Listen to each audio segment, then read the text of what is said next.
Hi, it's Steve Hargadon, and welcome to the VIP interview series. Our guest today is Esther Wojcicki. Esther, welcome.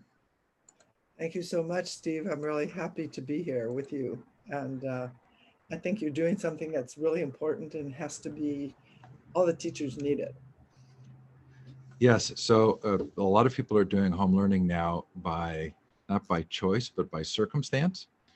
And so we're exploring the kind of advice that people can be given that would really help them in this moment. But before we do that, I wanted to ask you a couple of questions about yourself. Uh, Okay. when people ask you, what do you do?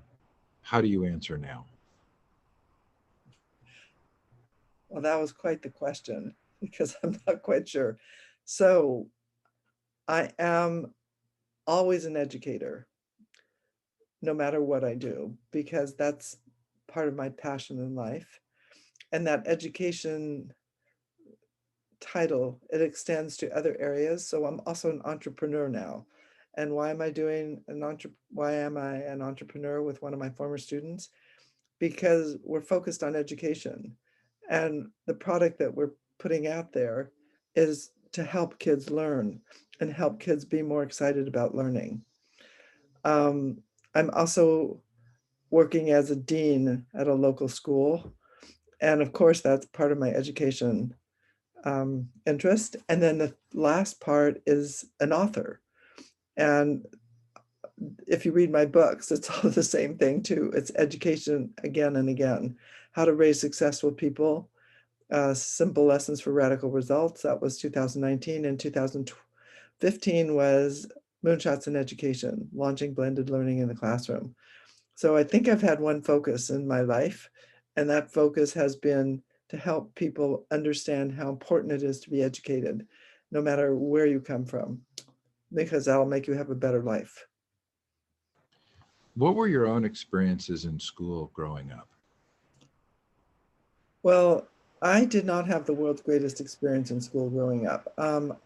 First of all, I came from a family where English was not the first language. And so in kindergarten, I was confused, let's put it that way, because everybody was speaking English. I spoke English, but not quite as well as the other kids. Somehow it didn't work out so well for me in kindergarten. And then first, second, and third grade, I also continued to have problems. The main focus of the school was following instructions. And I guess I wasn't very good at following instructions. And so I did have, some pretty, I was always rated unsatisfactory. Let's put it that way. Teacher told the class to stand up and I sat down, and they reversed and I always reversed. And so by the fourth grade, somehow I managed to learn everything that they wanted me to learn. And then I ended up being collaborative. In 1950s, this was not considered a gift. If you were collaborative, you were sent to the principal's office because you were what's called cheating, because you were helping another kid in class. And so I got into a lot of trouble for cheating because I was helping too many other kids. So that wasn't so positive. Um, by the time I reached seventh grade, I realized that I had to obey. It took 7 years to figure it out. And and then I realized that I was just going to have to do it. And I did. And from the seventh to the 12th grade, I did a pretty good job in school. And I actually, to my own surprise, because I was shocked, I ended up as the class valedictorian in a class of about 800 kids. And I didn't even realize, I didn't even know this was on the horizon. And so I was, the only thing that I was worried about when I got this award was that I had to give the graduation speech, and I was like, oh my God, in front of all those people, so I was a little terrified. But so that was my own my own experience. And then I went off to UC Berkeley on a scholarship. And that was in the 1960s. And I can tell you, UC Berkeley was in turmoil at the time, right? The free speech movement and all that stuff. And so I, it was a little bit chaotic. I mean, my classes had literally 900 people in them. And so I joined the free speech movement. I was like, this is crazy education, because it's not education, it's just a big lecture every day. And, there's the professor off in the distance. And since I was a scholarship student, I had to get the recommendations of the professors. That was a pretty challenging situation. So, yeah. So my whole education was a challenge, from elementary school all the way straight through college. And by the time I got to graduate school, I mean, it was a piece of cake by the time I got there. But then the size of the classes were like 6 people, 7 people. And I remember thinking to myself, really, I needed you when I was a freshman, 5 or 6 people in a class, but now I'm a graduate student, and I know how to find all this information myself, and I don't really need you, you know? Um, so I don't know what they've done at UC Berkeley. As far as I know, it's a great school, but I still think they're putting people in those huge classes. And I'm not sure that should really be called a class. It's more like a show. Did you have a teacher who changed your life? Um, I did have a teacher that pretty much changed my life. And it was in the graduate program when I was getting a master's in journalism. And, you know, he changed my life, or changed the way I thought about myself, because it was crazy. He really believed in me, and he gave me that ability to believe in myself, because before that, nobody believed in me, and I didn't believe in myself either. And I remember when I used to go into his office, and he would be shocked that I knew so much about current events. And I didn't think of that as anything special. I thought, well, God, everybody knows about it, don't they? And so he was a really important person in my life.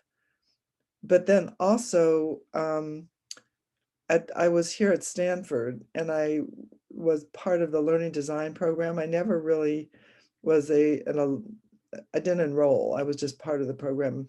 I audited more than anything. And the people that I met in that program were amazing, had a significant impact. And there was a professor there named Decker Walker, who was also an exceptional person, and had a very positive impact on the way I think and did research and so forth. So, but in elementary school, I'm just thinking back to, there was one teacher whose name I can't remember, who I thought who at least tried to understand me.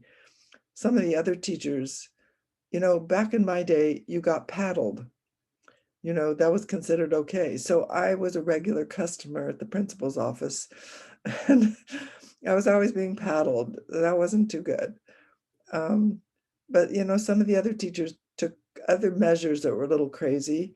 One teacher I remember put me under her desk, you know, and she wanted me to be there for 2 hours, because I was helping all the other kids, and that was not considered okay. So sorry, that's a little crazy. So I do have a crazy education history. And my goal when I became a teacher is I wanted to make school the way that I wished it had been for me. And I wanted kids to be happy to be there. I wanted them to be able to share their learning. Um, I didn't want the program to be punitive at all. If you didn't do it right, I just wanted you to do it again. My philosophy was, I believe in you. We all learn at different rates. So if you didn't get it the first time, no problem. Let's just do it another time. Or even you need to do it 3 times or 4 times. I don't care how many times you're doing it. We're going to just do it together, and you'll do it right. So, so that was my goal as a beginning teacher. And then it intensified as I became, more established and got tenure and so forth. I just gave kids more and more control. And by giving them all this control, I realized that what I had done inadvertently is captured their interest.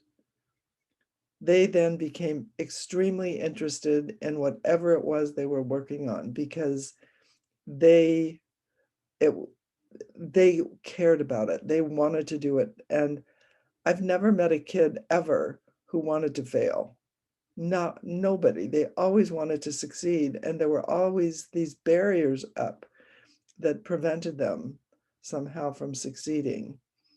Also, the other thing I did was kind of got rid of grading, because I always saw grading as a barrier. And, I just remember myself that if I got a bad grade on something, I would be discouraged. And I didn't want the kids to ever be discouraged. So I said, you're only going to get a grade when you get an A. So you just have to revise it, or you have to do it until you get an A. And I did the same thing in math. Can you imagine? I taught the first year of algebra and geometry. Everybody got an A, but let me tell you, the test scores at the end, when they test to see how kids do, compare one class to the other, my kids did the best. I'm so proud of them. And it's because they believed in themselves and they believed that they could do it. And I said, well, if you can't do the problem, just try it this way or try it that way. Let's figure out how you can do it. So, yeah, my goal was to have kids believe in themselves and to not beat themselves up when they didn't do it well. What was your parents' story of school or education?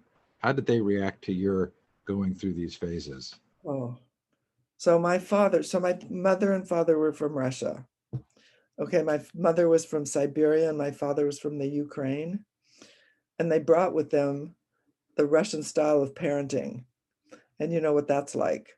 It's called obedience.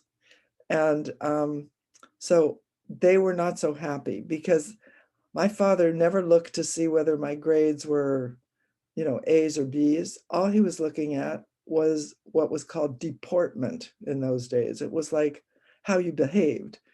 And I was always getting unsatisfactory. And okay, that got me into a lot of trouble. And so what also was interesting is that when I managed to get satisfactory in deportment or even excellent, my grades went down.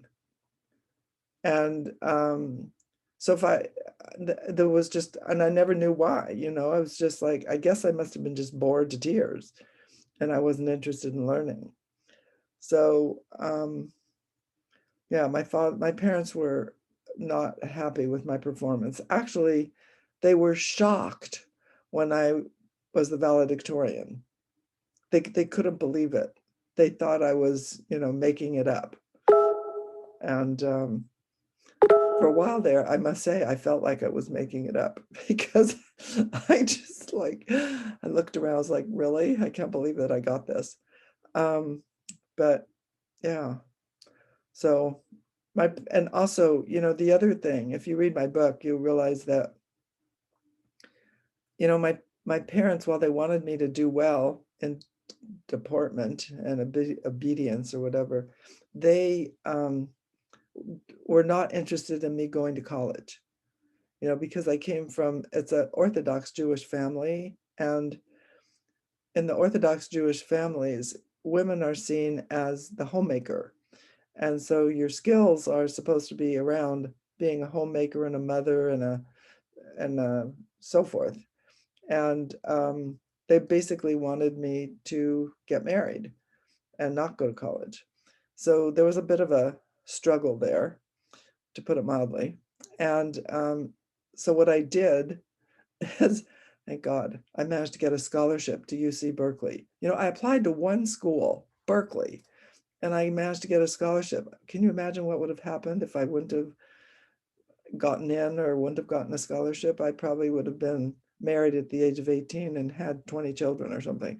But so I did go off to Berkeley. And, while I said that it was difficult because the classes were so big, I mean, it was like liberating. It was so exciting to be there and to be able to take the classes I wanted and talk to other people and be part of the free speech movement. It was Berkeley in the 60s. Wow, that was a place to be. I lucked out. It was a matter of luck. because I could So have ended your somewhere else. so your story of school is very different than your parents. What about your own children? Is their story the same as yours? Oh, their story is very different than my story. Their story is they went, first of all, they got to go to a preschool, and which of course I never went to. And also they went to a program that was popular at that time in Palo Alto where they were not given any grades until the 6th grade. So, and the major focus was on fun and having a good time learning. And they were given also, I think they were given satisfactory and unsatisfactory in terms of behavior and progress. And so they didn't face any of these problems about feeling bad about yourself. And then also, unlike my family, I encouraged them to be academically excellent. I encouraged them to, they always knew that they were going to go to college. And the only thing was, you get to pick your own college, and you can go to any college you want. I don't care where you go, but you need to go to college and get an education. And I gave them a ton of independence. They got to pick their own classes. They got to pick what they wanted to do. If they didn't do well in a class, nobody got upset about it. It was just do it again, philosophy. So their education was very different at home and in school than mine was. Also, then they decided they wanted to go to Ivy League schools. I remember thinking when Susan, who's the oldest, said she wanted to go to Harvard, I was like, well, what's the matter with Berkeley? You know? And I was like, Berkeley's better. You can actually even live in the student co-op dorm where I lived and all that stuff. And now she was like, I want to go to Harvard. I was like, okay, well, you have to fill out those applications yourself because I don't know how to do it. And so she did everything herself, everything, the only thing that I did was say, I remember when she got accepted, I was like, oh my God, I cannot believe that you got accepted. I didn't say it that. I said, congratulations, of course, but to myself, I was like, I was really, and I was super proud of her because, she channeled her energy in the right way and she managed to create the path herself. She took the right courses in high school to get into, and then she did well on the SAT. And I never took they never took an SAT course. I just like, you're gonna have to practice if you want to do well on that test. So I gave them a ton of independence and I believed in them. I think that's the main thing that I did.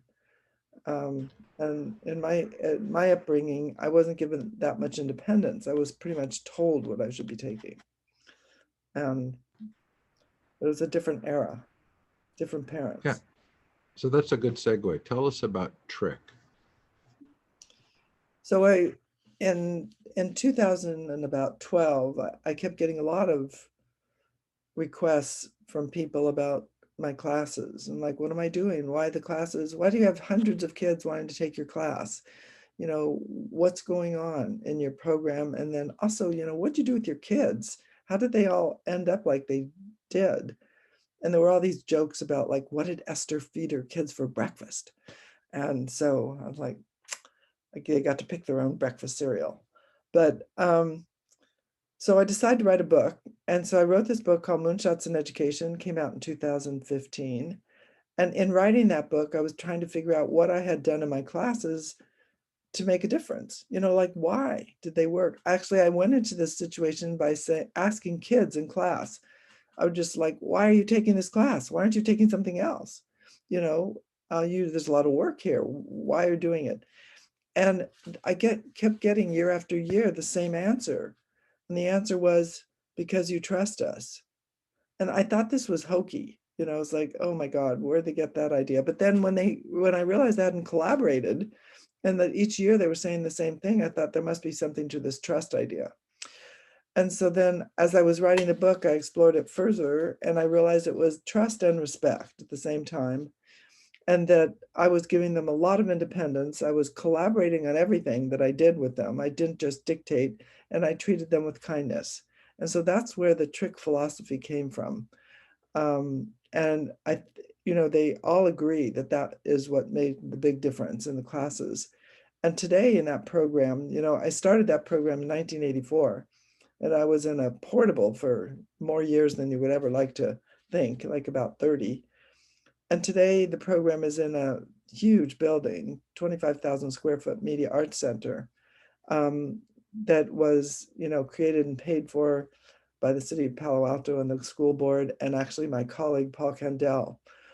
We worked together on that, and it's amazing to see the number of kids that want to take that program, and it's based on trick. It's all based on being trusted and respected.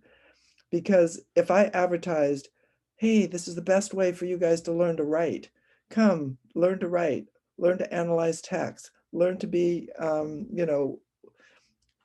know about what's going on in the world, I swear no one would come. That's not a driver for kids. The only reason they take AP classes is because they think they're going to get into a college of their choice. But the only reason they were taking this class, the journalism program, is because of the trick philosophy. They were trusted and respected. And when you trust somebody and when it's fun, you believe in yourself. And that's what my students have said years later, that they believe in themselves. And there's no other program out there, high school or college, that gave them that opportunity and to work collaboratively with their peers. The classes I had were huge. Like, the average class size was 70 to 1. And then finally, uh, I got to hire some other teachers when my classes actually went up to 100. I said, this is really crazy. And so, we were able to hire other teachers. And so now I said there's about 6 other teachers, journalism teachers. They're just as popular as I was in the classes because they're following the same philosophy, every single one of them. So that's why I say all teachers everywhere can do this. And it makes a huge difference to the kids. It makes a huge difference to you as a teacher, because instead of being forced to enforce policy, if you collaborate with kids and come up with a policy that works for both you and the kids, then they do it by themselves. They don't have to be constantly reminded, and you don't have to be the policeman enforcing it. They do it. And the deadline, the only thing I held on to ever was the final deadline, that where the paper or the magazine or whatever had to be turned in. But actually, they took that over also. They self-monitored on the deadline. And today in this pandemic, they're producing newspapers, magazines online from home. Can you imagine? They're collaborating from home. So the Zoom calls that they're running are Zoom calls that they're in charge of.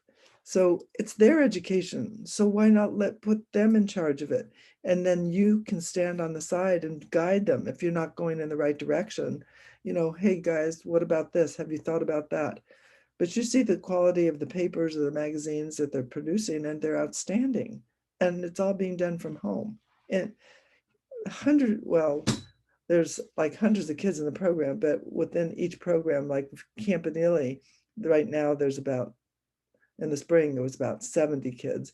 Now there are about 40 kids in that program, and they're spread out in other programs. And the other magazines also have like 40 to 50 kids in the program, but they're all working from home on their computers. And I am sure their parents are not telling them what to do, because the parents don't know how to do any of this stuff, right? By the way, all parents should realize that living in your house is a tech expert. And you might not have thought of your child that way, but let me tell you, all these kids and all their social media, they are super smart, and they can help you with everything technical if you give them the opportunity. What advice would you give students and their parents right now who are finding themselves with their world turned a little bit upside down for education?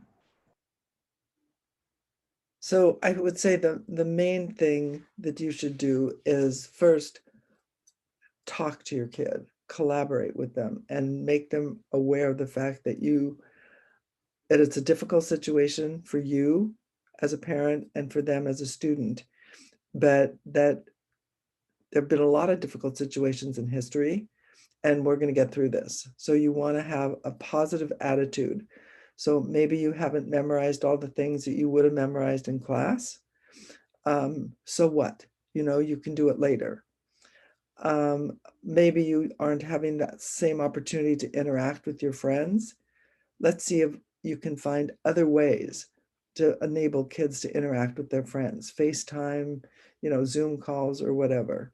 But then I think the hardest thing is like sitting there for 1 hour after another with Zoom calls where the teacher is still lecturing for the majority of the time. It's tough, really hard. And so I think most teachers are changing to some degree now and giving kids more online or project-based work, which is more effective than just listening. Listening is passive. And if the child or the student is active, then they're learning much more than they would be if they're just sitting there passively, because they're probably daydreaming about what they're going to do as soon as they're done with that class instead of listening to you. And you can't tell that by just looking at their face on the Zoom call. So what I would say to parents is your attitude toward what is happening now is probably the most important thing of all. And saying to them, it's going to be better, things will improve. And honestly, most of school today is memorizing. And if you look at the studies, most kids who memorize for the AP exams and so forth, after 1 month, they can't even remember 50% of what they memorized. So the question is that really learning? Or is that just memorization?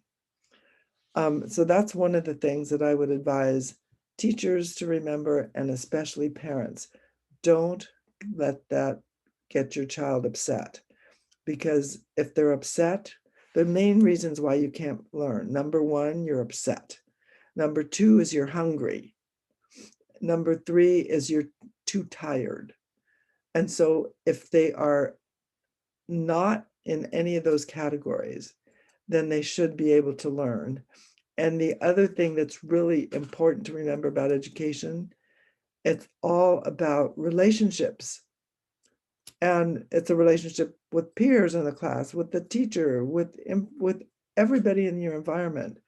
So if you can realize that relationships are the most important, and right now there's a problem, right? We can't see each other in person, but we're going to be hopeful and optimistic and have them take classes that they care about. You can learn a lot online. A lot of the classes are really outstanding. And if you can have smaller classes, as a teacher, I put kids in smaller groups and, the breakout rooms. So if they work in a breakout room with 3 or 4, maybe 5 other kids, they're going to get a lot more out of that than listening to a lecture. So that's what I would say. And I would not worry about what they're missing. And I would also have them read that book by was called Educated. You ever read the book Educated? I forgot her. I think it's Westover. Is that her last name? She did not go to school for years because she came from an Orthodox Mormon family that did not believe in letting kids go to school and learn to read. So she couldn't even read anything. And she had to sneak around and try to learn to read on her own. Anyway, if you read the book and you see today, she's a doctorate and she wrote a book. So just because she didn't learn to do any of these things, until she was a teenager, doesn't mean that you can't learn to do this at some point. we've only been in this pandemic. Well, I shouldn't say only, we've been in this pandemic for like 6 months, 8 months now. And eventually things will change. And so we just don't want to let it leave a scar.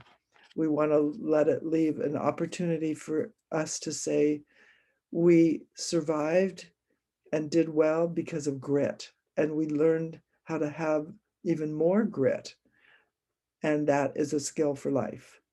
And that's going to make all the difference. So that's what I would advise parents and teachers.